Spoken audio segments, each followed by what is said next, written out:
Hello, Josh. Welcome to the Mad Max show. I'm very pleased that you are with us because I don't understand your story. It's so crazy, like the last 3 years with that COVID hysteria, and now what is happening at your school.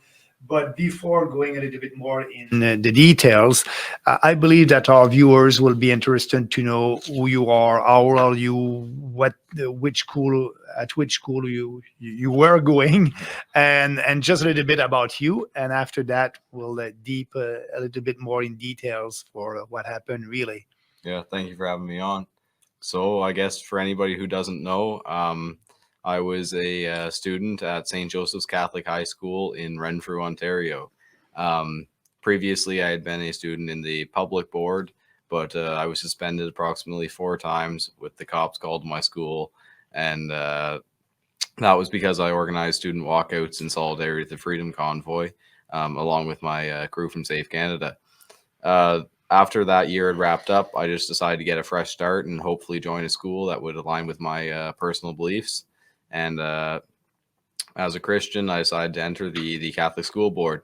Not long into my time there, I was notified by female students that males were using the female washrooms, and this is something that was quite concerning to them. And I felt an obligation to speak out against it, and I did. After being ignored, I decided to organize a protest outside of my school, and they suspended me indefinitely. And then told me I wasn't allowed back unless I agreed to not speak to certain students, and permanently excluded myself from 2 of my classes. I obviously didn't agree to these conditions, and I got in contact with the Liberty Coalition of Canada. Their lawyer, James Kitchen, decided to help me out, and with his communications with the school, they decided to exclude me for the remainder of the year, give me a trespassing notice, suspend me a second time, and yeah. Oh, okay, just wait there. So what you did is just, fight for the common sense. And all that started by, I can understand that a girl being in a girl bathroom, seeing a man over there, that was a real man without an operation, a real man and he was there because he said, how come you had a man over there in a girl's bathroom? Did that guy said something or? Well, so there were several. I don't know how many. I was very new to the school, but they would say they were transgender. Okay. Which, I mean, I don't have an issue with that. If you want to identify one way, go ahead and do so, but don't force it on the female peers and restrict their freedoms. Yeah. And so yeah, I spoke out against it. Good for you. And when you decided to do that, and I think that was the right thing to do, so the reaction from other teachers or the board was imminent. They always said, if we are changing that, we're going to be seen as transphobic against trans and things like that. And so they prefer to be on that side than being on the side of the real girls who want to be safe in their bathroom. So were you surprised about the decision or when that happened? No, I wasn't very surprised, especially after the protest, when I saw like over 100 counter protesters to me show up. The pride groups are very prevalent. There's people bussed in from Ottawa. The PSAC union was there. So they had a lot of pressure going on. And the Catholic boards are really only Catholic in name at this point, and they're publicly funded. So I wasn't surprised to see them cater to the public funding. Yeah. And so you decided to try to go to school like every student must do. Yeah. And actually, for you just said in the beginning, that was a new school for you. Yeah. Before that, at what school were you studying? Yeah, I was at a public high school, Opiongo High School down in Douglas, Ontario. Okay. And so your first new school, back, you're there. And so you decided to go, but when you decided to go back to school after what the authority at that school told you, if you come back, it will be illegal. You will call the police. Did you at that time speak with a lawyer and knowing your rights, and if something happened, so you knew a little bit that was a big risk for you to be arrested? I understood there would be a risk. Now, what had happened is they gave me a trespassing order and then an exclusion order. I waited all of that out until I had lost 4 credits. The entire semester was over, and the trespassing order was over, and so was the exclusion order. So we contacted the school, said, okay, Josh is returning, and that was the understanding we had. And they replied by saying that they still felt I was a threat in the building, and they were going to exclude me for the remainder of the year. So at that point, I don't have a trespassing notice anymore. They're just giving me this unlawful exclusion order. It's completely discriminatory. And I spoke with my lawyer, and I said I felt I'd be condoning their wrongful behavior if I complied with it. So I decided to attend. And it wasn't long before when I first got to class, they tried to take my phone. And then they dismissed the entire class because they didn't want any witnesses around. And then I agreed to accompany them to the office as long as I had my lawyer on the phone. I called my lawyer. We walked down to the office, and the principal blocked the exit. He just stood in front of it and told me there were some people on the way to see me. And he wouldn't tell me who it was until a few minutes later, when some Ontario Provincial police officers walked in, told me I had to leave. And I explained exactly what I just explained to you, how I felt I'd be wrong for me to leave. And they read me my rights, and off I went. I believe that you have a very strong case. They did the same thing to me when I was before the election in Manitoba, and I was there, and I did a rally in a park outside, and we didn't have the right to do that. And the police came to me after that rally, and they knew that I had another rally over there, and if you go there, you have a risk to be arrested. And I said, and that's my job as a politician, to speak about what I believe. Outside, there's no risk. And you did the same thing. You took that risk. And I believe that you have a great cause. We are supposed to be in a free and democratic country, and we are not. So the fight that you're doing, because now it's all, it was in the mainstream media, I must say, and more people know about that you're fighting for your thought and your freedom. And but what is the reaction right now from that school? Are they more open, or they said, no, we don't want you anymore, you'll need to find another school? Or so I'm still enrolled in the school. They haven't expelled me yet, but they've said I'm not allowed to attend for the remainder of the year. If I do, I will be arrested. And I actually had the opportunity to have a presentation given on my behalf by the Parents as First Educators. Okay. And we got to sit down in the school board meeting, and this was actually just last week. And they replied with a written response last night, and they basically said what they always do. They dodged the question and threw the Human Rights Act at us and said that the transgender students have the right to use whatever washroom they please. And so I don't expect to be welcome back anytime soon. And so also recently you did a protest and a rally outside, and I believe that you were arrested also there. Can you explain what was the reason? I think it was a trans manifestation, or the Queen. So it was actually one day later, after my arrest at the school. I had already organized a protest. We spoke with police liaison, and I told them where we're going to be attending. They gave us the go-ahead. We had an open line of communication until the day of. So that was a protest against what? Drag queen story time.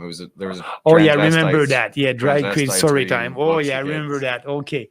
I saw. I don't know if we have some photo of that, but I saw some photo of that. And so you were there protesting with other people, and you were very honest and transparent with the police. So you had a good discussion. They said, you're in a free country, you can go and protest. And what happened when you were there? Well, so like usual, we were outnumbered by counter protesters. They ended up at the original agreed upon protest location. Counter protesters surrounded us, and they They pinned us up against the wall. They ripped my hat off, stomped it out.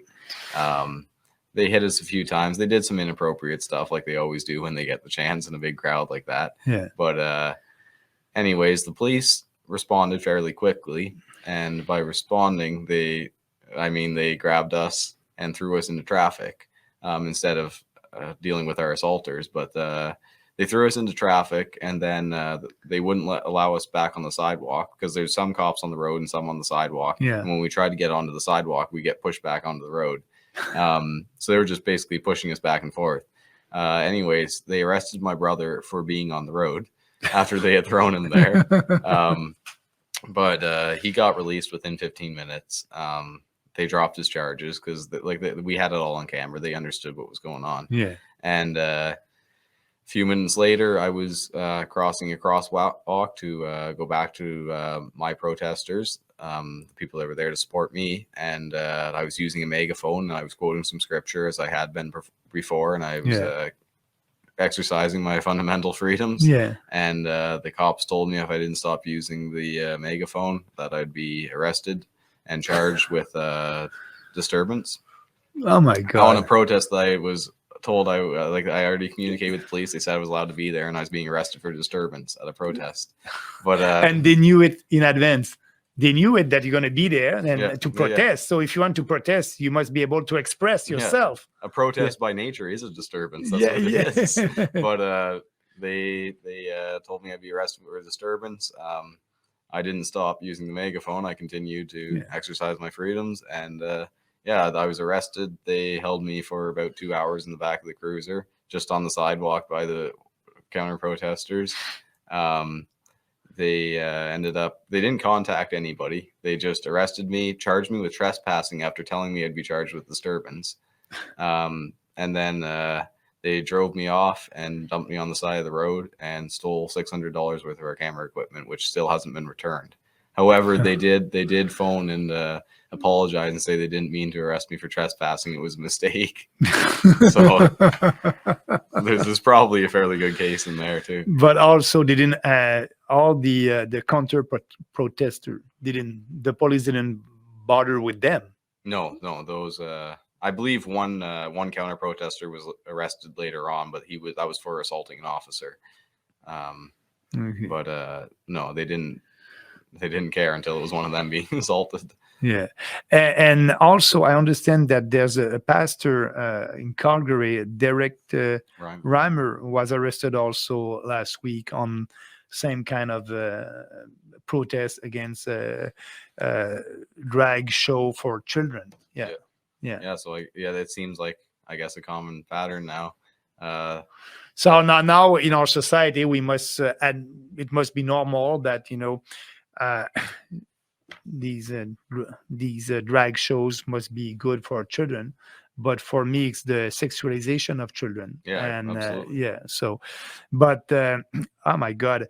And after that, I understand that you created a website and also a movement, Save Canada. So what is the idea behind that? So Save Canada, I actually wasn't the founder of it. It was a guy named Zachary McGibbon down in Nova Scotia. They started up. They were young guys too. They were sick with the restrictions. It was just a organization they had over there. They organized some protests. They ended up being arrested, but that was during the COVID restrictions. Anyways, I met up with them at the convoy, and they ended up kind of passing it off to us, and we've been using it as a platform to just get through to youth and try to inspire them to stand up for the attacks that are coming on almost every end at this point. So we're just trying to awaken the youth. And so if we want to follow you on social media, what is the website? Is it Save Canada? Yes, you can do the website savecanada.army, and my personal Twitter's @official Josh_A. Okay.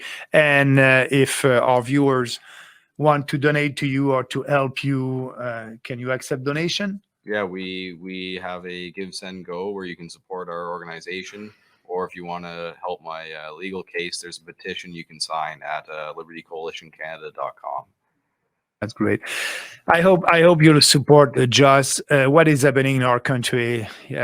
I believe that it's I'm not proud. I'm not proud right now to be a Canadian when that happened to our people, and I'm very proud of you that you're fighting. You know, you need to have conviction, and you have strong conviction, but also you need to have the courage of your conviction. And I hope that we'll have a law.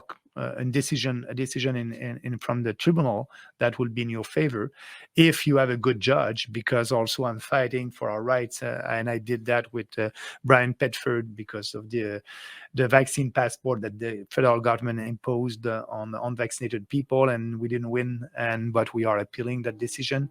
So I hope you'll be able to win that. But just the fact to be here and to speak to Canadians about what is happening, that ideas that a man can be a woman and a woman can be a man, and it's not, there's only two biological sexes, and that must be the reality, and it is a reality. But today the leftist and globalist ideology is everywhere. But I understand that you're doing that fight because you are the future of this country. We need more young people like you being out there and fighting for your rights. I'm doing that on my side, but we need you guys, and that's why I want to give you a little gift for everything that you're doing. A PPC hat. I believe that we share the same values, so I hope that you'll be able to wear it. And oh my God, Save Canada. So that's what I'm doing also. I want to save the country, and you want to save the country. Just thank you very much. Thank you, everybody, and good for you. Thank you. Stay strong and free. God bless. Thank you.